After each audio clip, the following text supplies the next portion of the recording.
The WBO said yesterday here on their Twitter account that Demetrius Andrade is likely to be the next mandatory challenger for their middleweight champion, Billy Joe Saunders.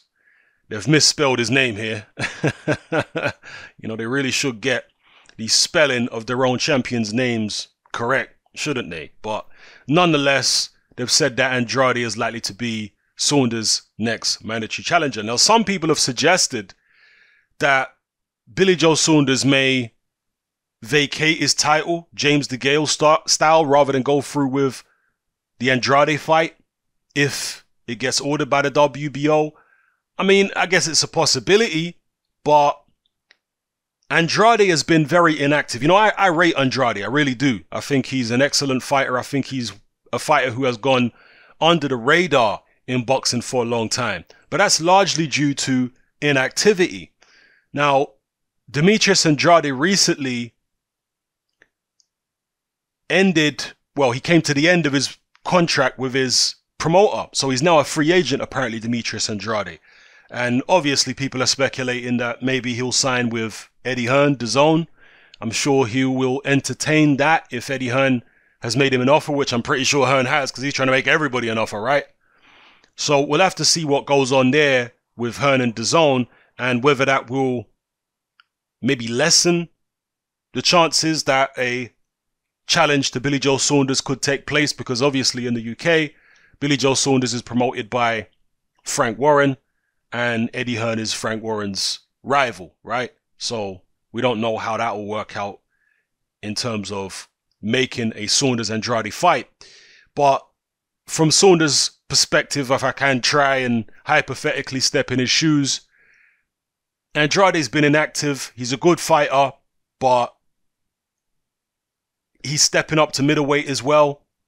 Will he be as good at middleweight as he was at 154? How much will the inactivity get to him? And not only the inactivity, he hasn't been fighting at a particularly high level over the past few years. So I don't necessarily think that's a fight Billy Joe Saunders should be afraid of. I think it's a fight he can win, given the fact he's been way more active. But, we'll see. We'll see. Let me know what you guys think in the comment section below about a potential Billy Joe Saunders Demetrius Andrade fight somewhere in the not too distant future. There is obviously speculation at the moment that Billy Joe is going to fight James DeGale, and I'm still wondering how that fight is going to happen in terms of what circumstances that fight's going to happen in, because DeGale has vacated his IBF super middleweight title. So what's he going to fight for if he takes on Billy Joe? Is he going to fight for Billy Joe's belt at a catch weight? Will he drop down to 160? How's that going to go? I'm very interested to find out what's going to happen there, because James DeGale's a bigger name in the UK than Billy Joe, but even James DeGale's not a pay-per-view guy in the UK at this point. And Billy Joe's definitely not a pay-per-view guy.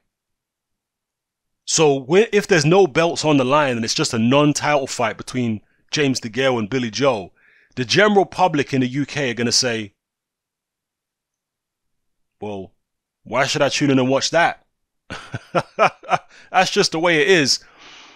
World Championship belts are a great marketing tool. And that's really why people have them. Because they're marketing tools, and to some extent you can get fights with people if you have a belt, but primarily they're used as marketing tools. They're used as a way of selling fights to the public. It's for this world title, it's for that world title, etc.